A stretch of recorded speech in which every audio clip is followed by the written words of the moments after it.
Greetings, this is Wesley Muhammad with National Network View.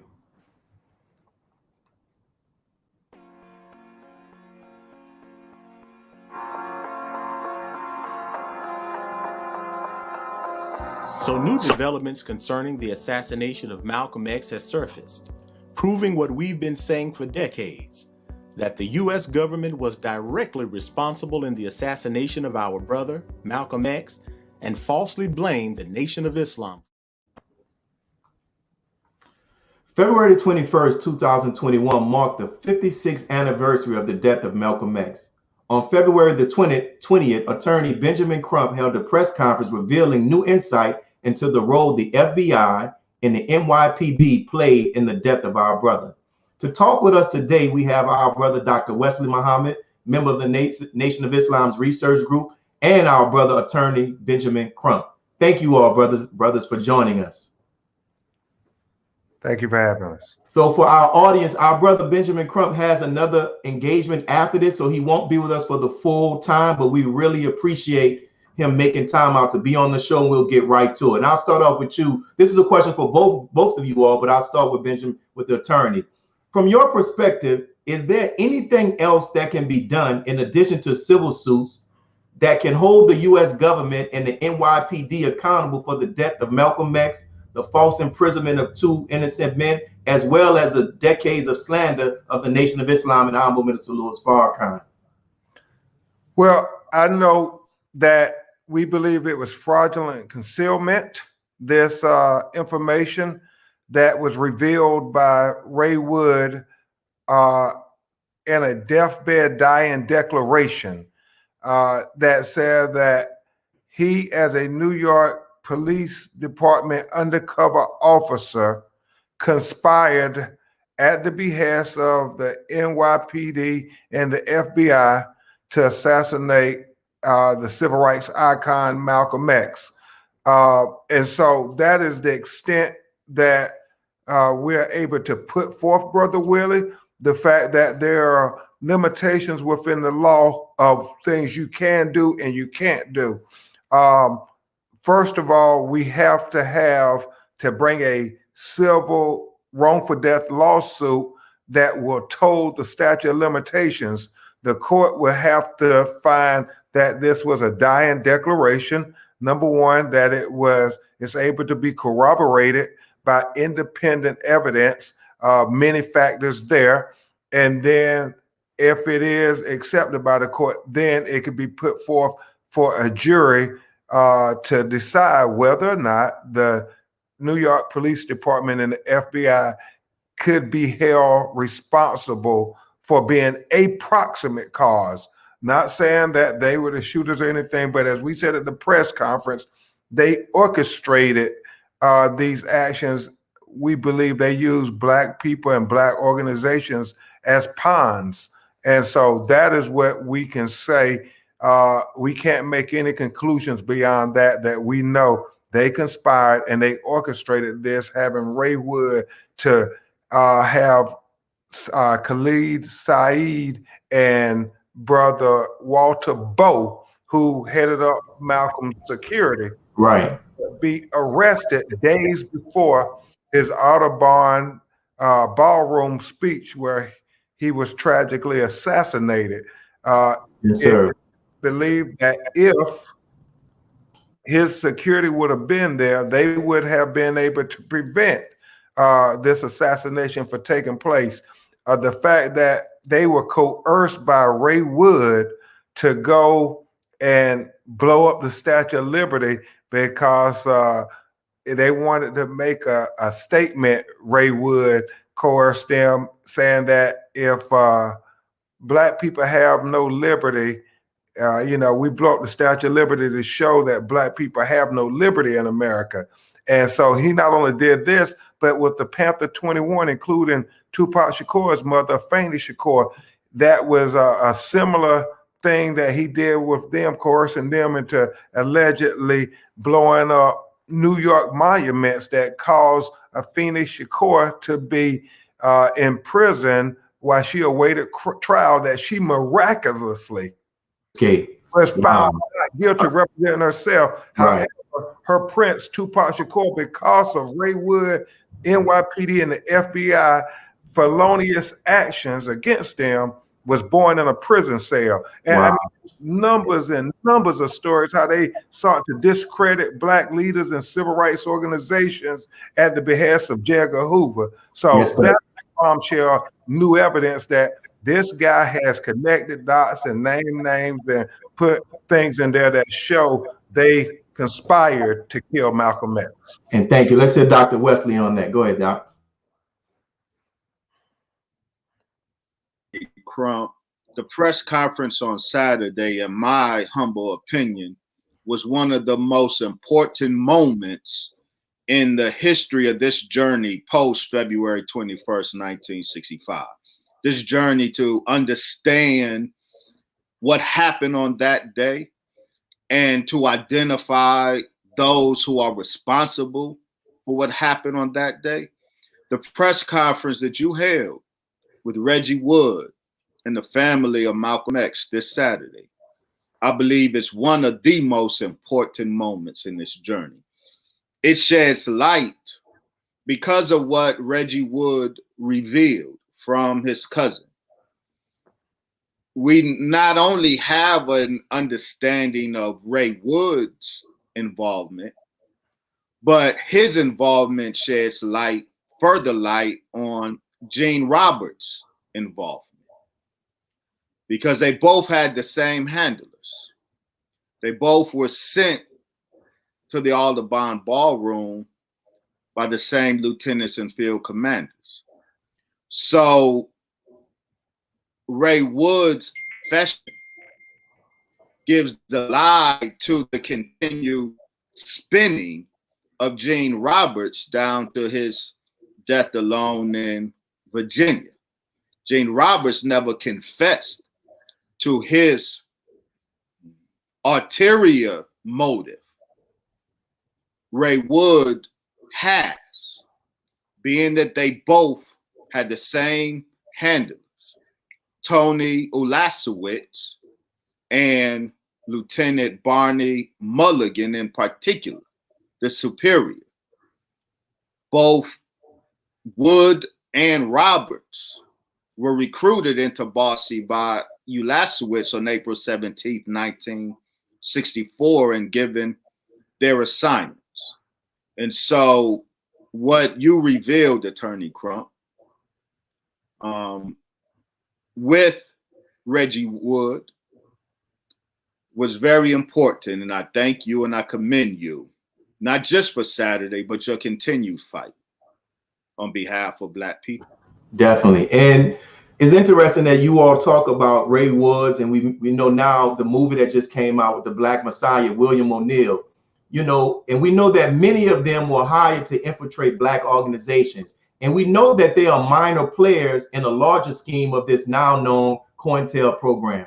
So my next question is, with that being the case, how can we balance our view of these minor players and without losing insight of the major culprits who actually put them in that situation? Well, Brother Willie, I think that we have all have a role to play. I think as Dr. Wesley was going deeper based on research, I think that is key. That is very important because knowledge is power, and we have to look at this federalism, where not only was it happening with Malcolm in New York, but it was happening in Chicago with Fred Hampton. It was happening in the South with Martin Luther King. So we all have a role to play to get to transparency and accountability, to get to the truth of everything that took place, but most importantly, to get to this place we call justice, restorative justice. You know, daughters were robbed of their father. Our community was robbed of one of our greatest civil rights icons. And so even though it's these many years later, we have to think about Malcolm X was the personification of Black Lives Matter. And in 1965, you had the federal government saying that the number one threat to national security was a black man declaring his rights to equality by any means necessary. Then we fast forward that to 2020, when you have the Attorney General Barr saying that Black Lives Matter. These young black people are declaring their rights to equality by any means necessary. And he says that they're the number one threat to national security. There's a pattern there. And until we are able to speak truth to power and hold a mirror to America's face to say that you all are targeting our people, our leaders, with a racist agenda, and you all have to live up to your words in the Declaration of Independence that American citizens have the right to constitutional guarantees. Well, that means black people too, America. Excellent. And thank you, Doc. No, I can't add anything to that, to what Attorney Crump has offered on this point. Thank you. Appreciate that. Well, my next question is this. You know, as I mentioned, the movie, the Black Messiah and the Judas and the Black Messiah, and we are aware that the government has sent in then, and they're still doing it now, black agents to infiltrate, discredit, and even lead people to commit criminal acts, right? And we know as we're filming this, as we're actually doing this actual interview, there are people in black organizations still doing the same thing. So what would be your words to such people who may be watching this, if they were watching this? What would you say? Is that for me or Dr. Wesley?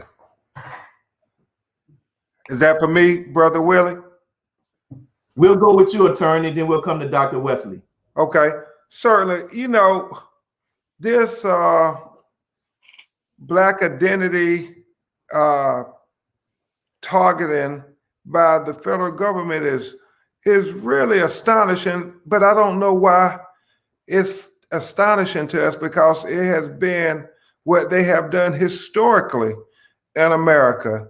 And so when they pick out these young activists in cities and communities all across America for protesting the death of George Floyd, the death of Breonna Taylor, the death of Ahmaud Arbery, the death of Andre Hill in Columbus, Ohio, holding a cell phone in his garage.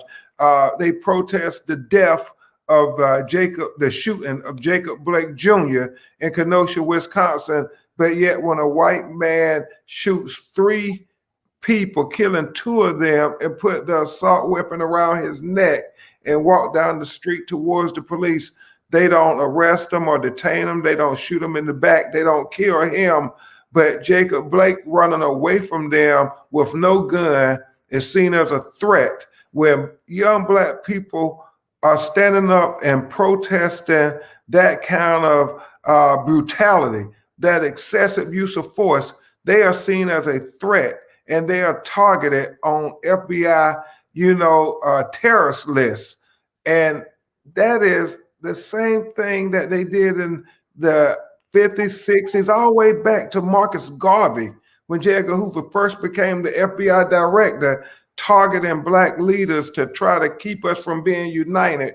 And so what I'll say to the young people, study your history. We know that when we stand up and declare our right to self-determination, that they have a problem with that. They fear that. And so they target us, and they try to do what I put in my book, Open Season, the legalized genocide of colored people. They try to legally justify it. They engage in the intellectual justification of discrimination.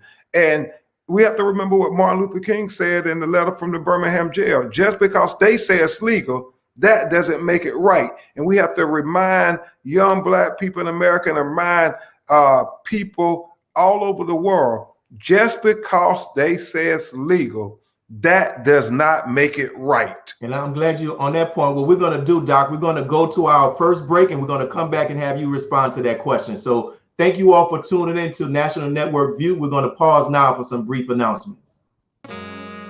Be a part of the force that powers truth, in journalism.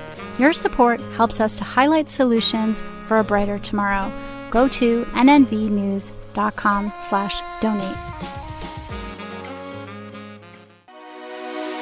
This is Sister Sajda Muhammad. We are proud to announce that the Sajda House commemorative Elijah coins are finally here. This priceless heirloom, made from recycled copper from the messenger's home, is now available at sajdahouse.com. The hashtag Bank Black social media campaign made strides not only in revolutionizing how we bank, but also how we think.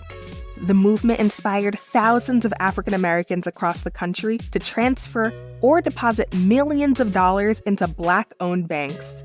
These are banks that will invest in urban communities, employ African Americans, support Black businesses, and inspire Black home ownership. This is a very proud moment for our culture as we are taking small, but significant, steps towards building Black power through Black wealth. Please share your thoughts with us in the comment section below. Follow us on social media at NNV News, and please subscribe to our YouTube channel at National Network View. I am Anissa Muhammad with nnvnews.com.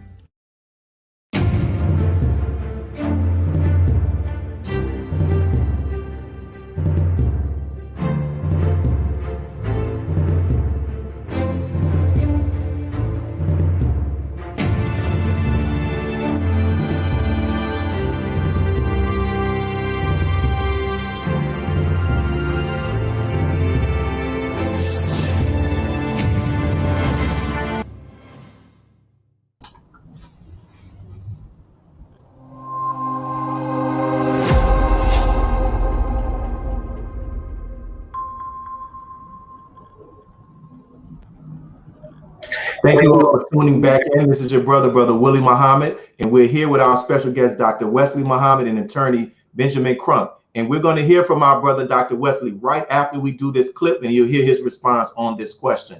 You know, after 56 years, the family of the Most Honorable Elijah Muhammad, the Honorable Minister Louis Farrakhan, have been accused of being responsible for the death of our brother, Malcolm X.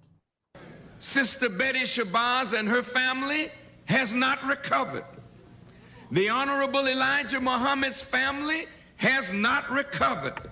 My family has not recovered. The Nation of Islam has not recovered. And Black people have not recovered from these terrible wounds.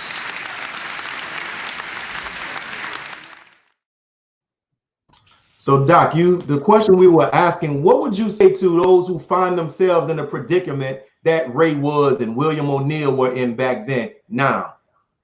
Well, and if I can backtrack a little to the previous question, because I do think the focus shouldn't be less about Gene Roberts and Ray Wood and more about Tony Ulasewicz and Bernard Mulligan. I have here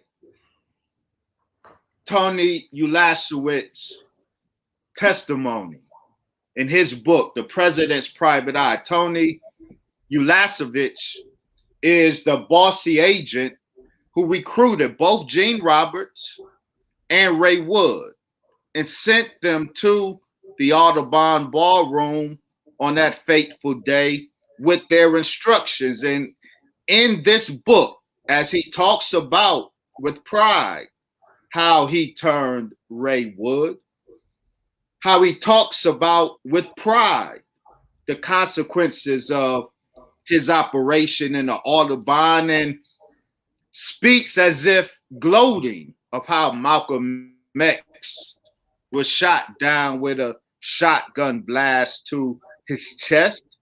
I think by redirecting attention, using Ray Wood and Gene Roberts as pointers to the real criminals, then we get a better understanding of what happened. And so with Ray Wood and Gene Roberts, but also with the 5 named assassins or the 4 other named assassins by Talmadge Hayer that came out of allegedly Newark Mosque number 25, but they played a role not too different from the role that Ray Wood and Gene Roberts played, in the sense that all of them were hired hands. All of them were operating under instructions that did not come from Chicago, Illinois, did not come from the Most Honorable Elijah Muhammad. The instructions that operated, or the instructions that operationalized Ray Wood, Gene Roberts, but also William Bradley, Ben Thomas, Wilbert Kinley, Leon Davis, and Talmadge Hayer.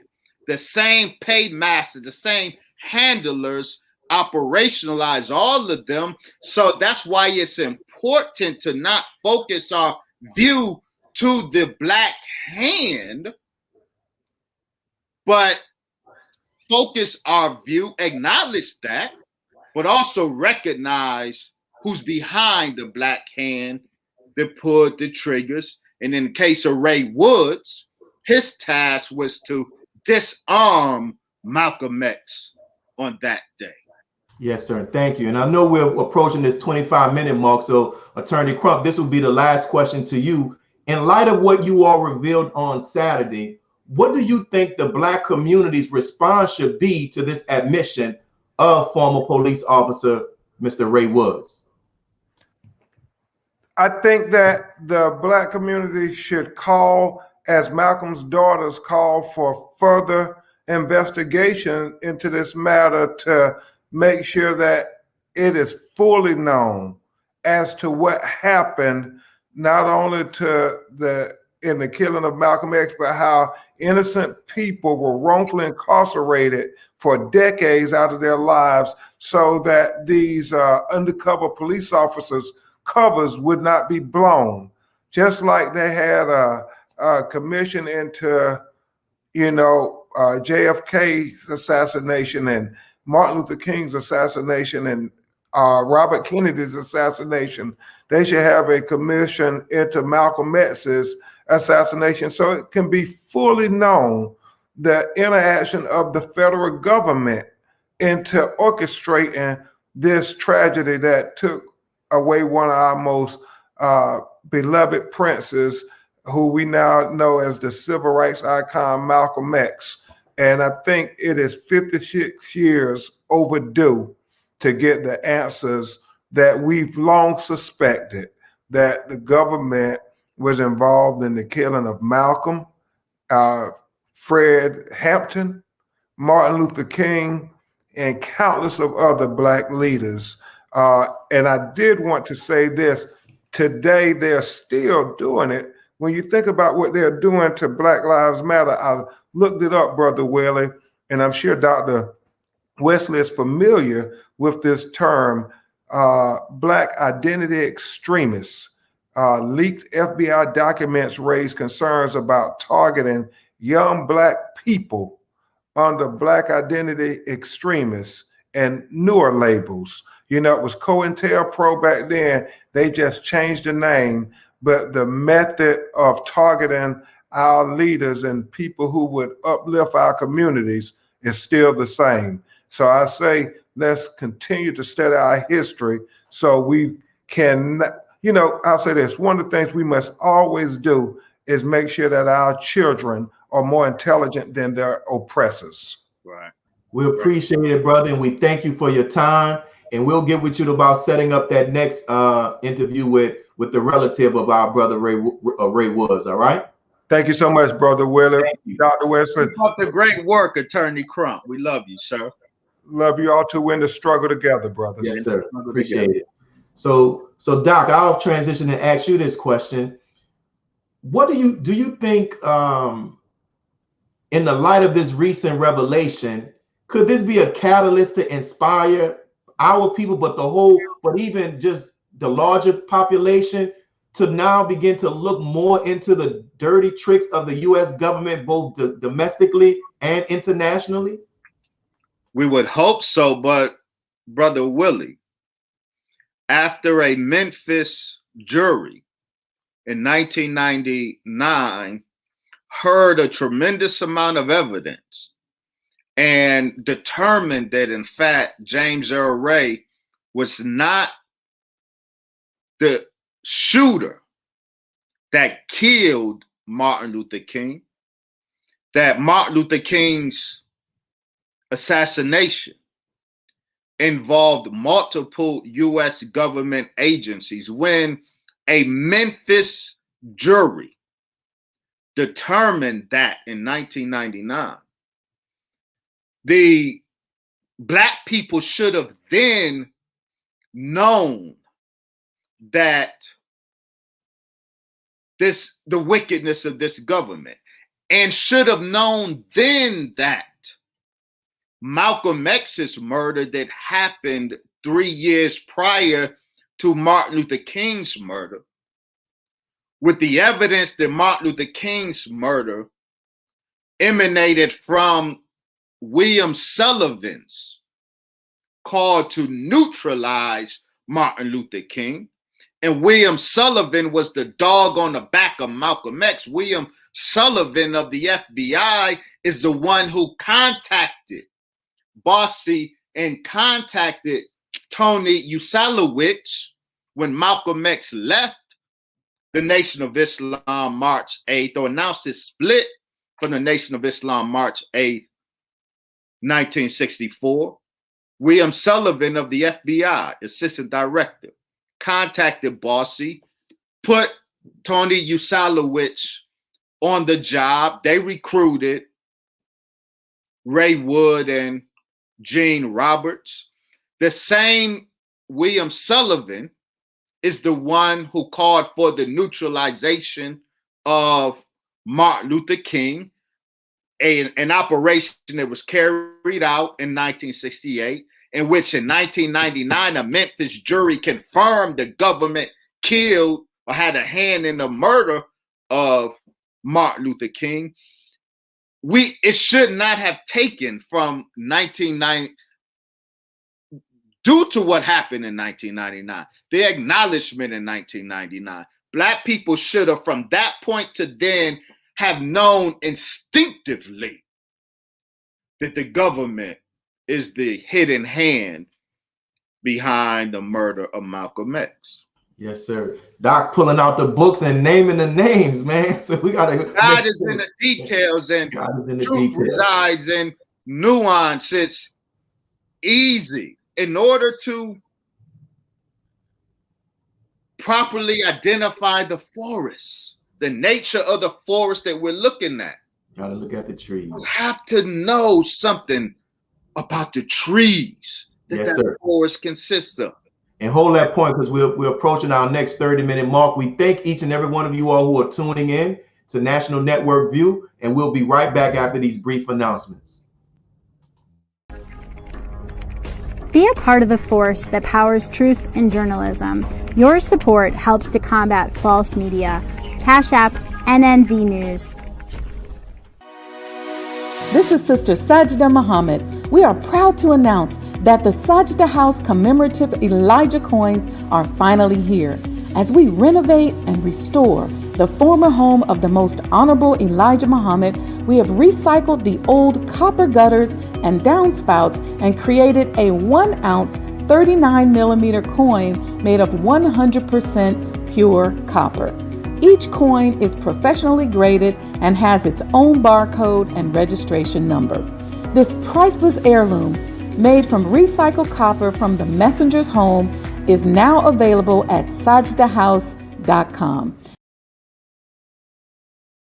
Worldwide, 24 hours a day, 7 days a week. Download the Final Call Radio app and take us everywhere. On your phone, on your computer, on your tablet, on Instagram. Instagram, Facebook, and Twitter. You can also log on to finalcall.com and click the listen live button, or finalcallradio.com. Final Call Radio, the official voice of the Honorable Minister Louis Farrakhan and the Nation of Islam. Thank you for tuning in to NNV News. Please share your thoughts with us in the comments section below. Follow us on social media at NNV News, and please subscribe to our YouTube channel, National Network View. This is Clifton Muhammad with NNVnews.com.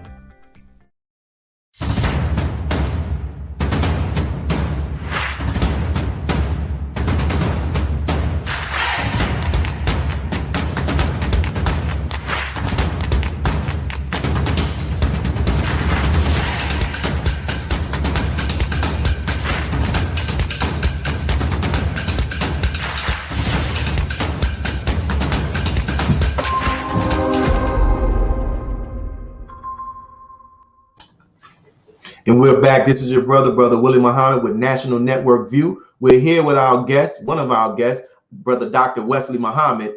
And before we hear from his next response, we want to share this clip, because for 55 years, the FBI files have been closed from the public.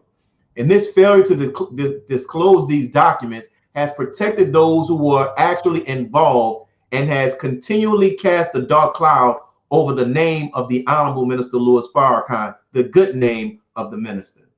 Conflict. This is why we want the files on Malcolm X to be open so that the world may see the real truth of what went down. We want the truth to be made known so that we as a people can be made free of suspicion and of doubt. And let the truth condemn whomever truth would condemn. But the people must go free. And we in the Nation of Islam, as well as those outside of the Nation of Islam, need to know all of the truth as it relates to the assassination of Brother Malcolm X.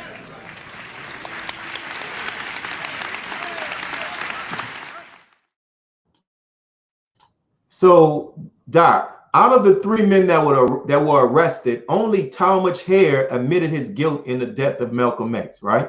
So he declared the innocence of the other 2 men who were members of the Nation of Islam. In Brother Demetrick's book, talking about Y'all Kill Malcolm X, he provides research about Talmadge Hayer.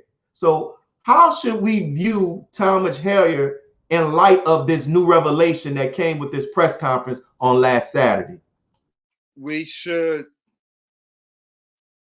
view him according to the sum total of his personal revelations.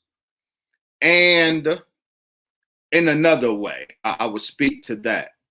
Talmadge Hayer said multiple times that he was a mercenary, a hired mercenary that was not paid. He was offered $3,000 for his involvement in the assassination. He was the lowest, he was the kid soldier of the hit squad, and he was the patsy. Let me say this. A close look at the assassination of Malcolm X reveals that it has the exact same morphology of the assassination of John F. Kennedy in 1963, Martin Luther King in 1968, and even Robert Kennedy. Has the same assassination morphology. These were government assassinations, and they followed the same pattern. They have the same structure and morphology. Talmadge Hayer was a patsy, like James Earl Ray was a patsy, and the patsy JFK shooter, I forget his name right now. The 3 of them were patsies. kid soldiers in an army, the commanders of which they did not know. Now, Talmadge Hayer said in court that he was offered payment, but he never got paid. That he was told that in the event things went left, his family would be taken care of. We have no evidence that they were, and there's suspicion that Talmadge Hayer's parcel, I don't believe Talmadge Hayer ever gave a full accounting. I do not. He identified 4 others with himself, but multiple testimonies say there were at least 6 active participants in the hit team. Sister Ella Collins has information that it wasn't a 5-man hit team. It was a 6-man hit team. Talmadge Hayer spent most of his time in prison, not in prison. 5 or 7 days out of the week, Talmadge Hayer was outside of prison for most of his time. He was given a very lenient sentence. It is because I believe Talmadge Hayer never gave the full story of what he knew, but he said enough. And when he said in court that he was offered money, that they were offered money for their job, and attorney William Kunstler confirmed later that when he was talking to Talmadge Hayer was always talking about the money that was offered.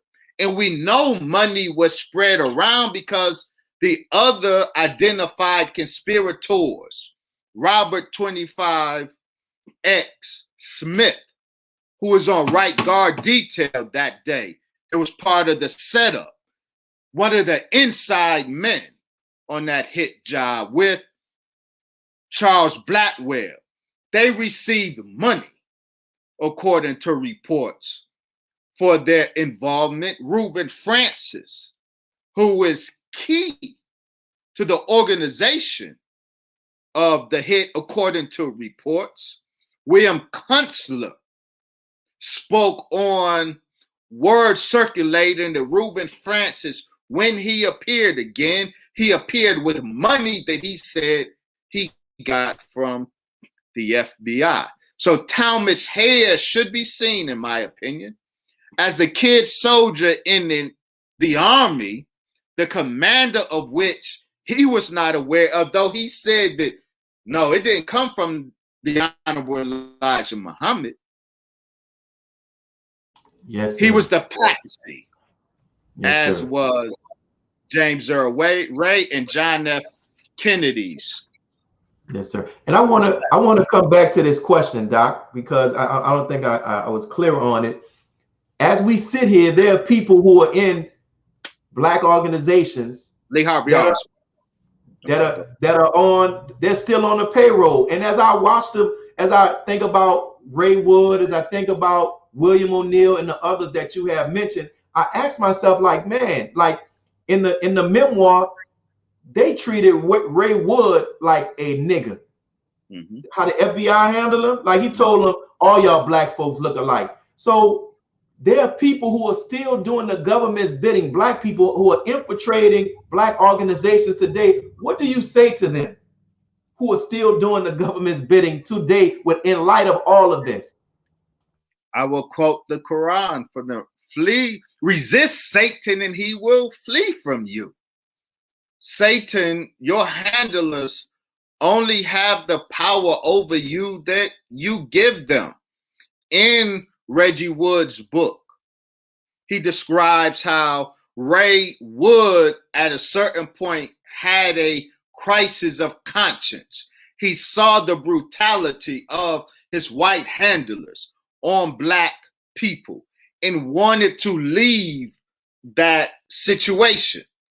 And his handlers threatened him, threatened to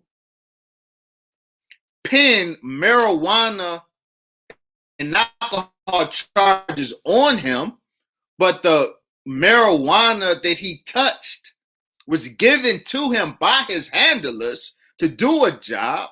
But because when Ray Wood caught a crisis of conscience and wanted to exit that anti-Black operation he found himself involved in, and they threatened to put him in jail on trumped up charges.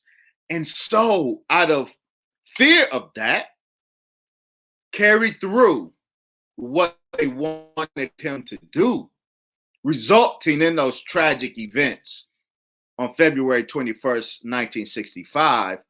I would offer to our brothers and sisters who find themselves in Ray Wood's situation in 2021, resist Satan and he will flee from you.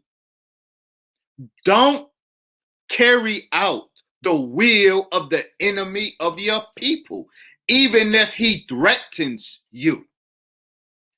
If you have to spend a little time, you can spend that time with grace and dignity. But you don't have to do the bidding of the enemy of your people. You don't have to be a 2021 Gene Roberts. You don't have to be a 2021 Ray Wood. You don't have to be a 2021 William O'Neill, and you should not be. We have had enough of that. Thank you for those words, man. And we're coming up on our last break. Thank you for those words. We're coming up on our last break, and we'll be right back. So thank you all for tuning in to National Network View, and we'll be right back after these brief announcements. Be a part of the force that powers truth in journalism. Go to nnvnews.com/donate. Greetings from National Network View. This week's final call cover story headlines: Stool Pigeons, Sellouts, and Ops. As informants and traitors are essential tools in the plots to destroy Black leaders and organizations, what can we learn of this treachery? And what do we need to know about government agents that wreak havoc in our community? The question is, why do they always go about this work? And what is the Judas factor? The Final Call Volume Number 20 middle page article by the Honorable Minister Louis Farrakhan highlights the greatness of the Savior, Master Fard Muhammad, to whom all praise is due forever. Happy Savior's Day. To read more, subscribe to FinalCallDigital.com and tune in to the all-new Final Call Radio. This is the NNVNews.com Final Call Cover Report.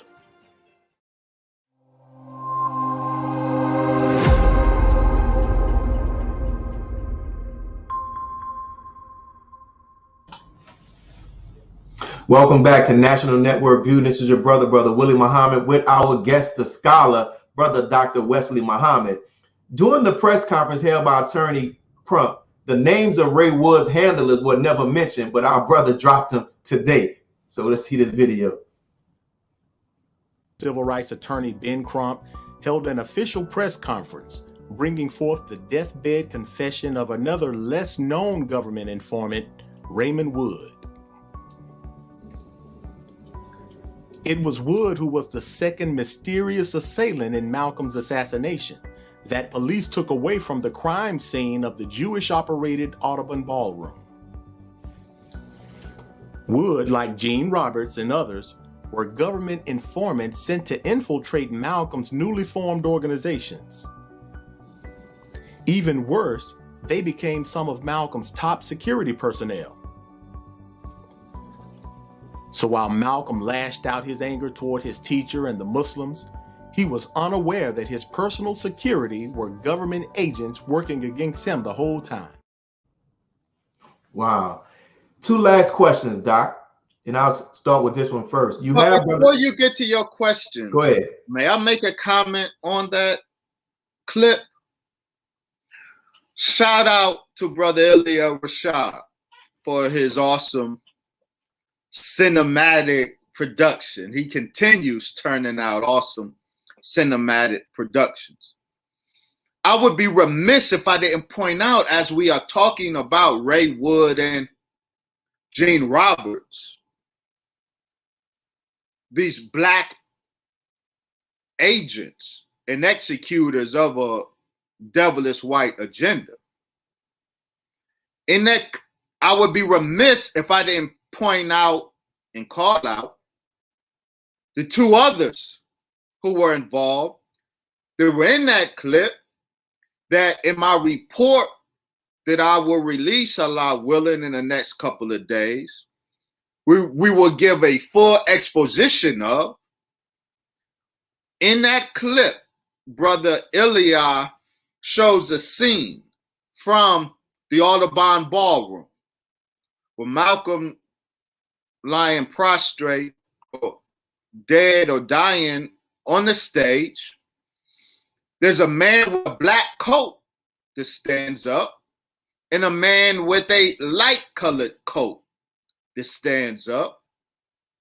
Those two are of critical importance. The one with the black coat, Anas Lukman. If you've seen the series, the Netflix series, Who Killed Malcolm X? In episode 5, there is a clip from the FBI agent that was tasked to the Malcolm X operation. He's not seen, but he's speaking in episode 5 of Who Killed Malcolm X. And he mentions that he had 9 FBI informants in the Audubon on that day. While he is speaking, saying he had 9 FBI informants in the Audubon on that day, the camera focuses in on one man, the man in a black trench coat, Anas Lukman. Anas Lukman was an FBI, but more than that, he was a CIA contracted assassin. Anas Lukman, while Gene Roberts was hovering over Malcolm's body, feigning as if he's giving mouth-to-mouth resuscitation, Anas Lukman in that black coat was going into Malcolm's body and retrieving something from him. Anas Lukman was a much higher level intelligence operative that was present and operationalized on that day. And then in that clip, the brother Eliab shows next to the man in the black coat, Anas Lukman, high level intelligence, not just operative, but assassin, you also see a man with a white coat get up and exit. That's James 67X. James 67X was likely the lead inside man on the job. He went to retrieve something from Malcolm's body as well. And there is belief that both Gene Roberts, Anas Lukman, and James 67X, they were all had their hands on Malcolm's person while he was dying, looking to retrieve something. And there is evidence that what they were looking for was the list of the 5 names that Malcolm said he was going to announce on that day, the names of the 5 known would-be killers of his. He had their names in his pocket, and there's sufficient evidence that the 3 of them, Gene Roberts, Anas Lukman, and James 67X, Warden, they were messing with the dying Malcolm's body, trying to lift that list from his person. Wow. As the youngsters say, brother, you're bringing those receipts. And the closing question is, I want to put two questions in. If you could be brief on this first one. You have Brother Dimitri's book. What do you see as the significance of that book? And then after you quickly do that, we'll close out with a question. It's greatly significant. One, because as Manning Marble points out in his book, Malcolm X, A Life of Reinvention, in this Malcolm X narrative, the Nation of Islam has been excluded from the conversation. The perspective of the Nation of Islam is hardly ever invited to the conversation about Malcolm X, but the Nation of Islam, Allah gave the world Malcolm X through the Nation of Islam. And so, Brother Wesley Muhammad's great book, But Didn't Y'all Kill Malcolm X? It is an important contribution to the conversation. It is a literary contribution, and we need, with all of these books on Malcolm X, it's important that we, the Muslims, make a literary contribution to that conversation. And Brother Wesley has made a very important literary contribution to that conversation. Very good. Very good. Here's my last question. You and I are members of the Nation of Islam, and we know what it feels like to be accused of being a part of an organization that's responsible for the death of somebody as great as Brother Malcolm X. So what does this recent revelation mean to you personally as a registered believer and a supporter and follower and helper of the Honorable Minister Louis Farrakhan? As I said in the beginning, I do believe that the press conference on Saturday that Attorney Crump held with Reggie Wood was one of the important moments in this painful, as you played that very important and wonderful clip from the Honorable Brother Minister Farrakhan, speaking of the pain of the wounds that this Malcolm X situation has created in Black America. This is a deep and painful wound that has not healed for any of the parties involved, and all of us who sign up and register in the Nation of Islam, we are automatically conscripted into that pain. We are automatically baptized into the pain of the defection and subsequent murder of Malcolm X. So to have a confession from one who we had identified and has been identified as a major significant cog in the machine behind the murder of Malcolm X, to have his confession and give or get from him details of his involvement that shines light indirectly on so many other facets of the assassination. Like I said, Ray Wood's confession shines light on Gene Roberts' involvement. While Gene Roberts died having never confessed, Gene Roberts died still toting the party line. Ray Wood's confession not only shines light on his involvement, it shines light on Gene Roberts' involvement. And so I, as a registered member of the Nation of Islam, under the leadership, a student of the Honorable Brother Minister Farrakhan, who is the most victimized by this false narrative about the murder of Malcolm X and the Nation of Islam's involvement, the one most victimized by this false narrative is the Honorable Brother Minister Farrakhan.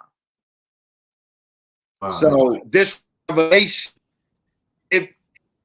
I'm elated by it because it further vindicates, clears the name of the Honorable Brother Minister Farrakhan from this hideous false charge against him and clears the Nation of Islam.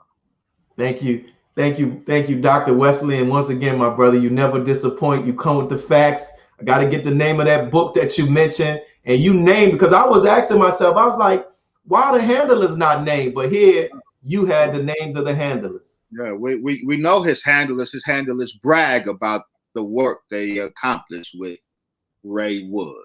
Wow. So thank you, my brother, again for taking the time out. And we look forward to your document that you're going to be releasing soon. We thank everybody who's tuning into National Network View.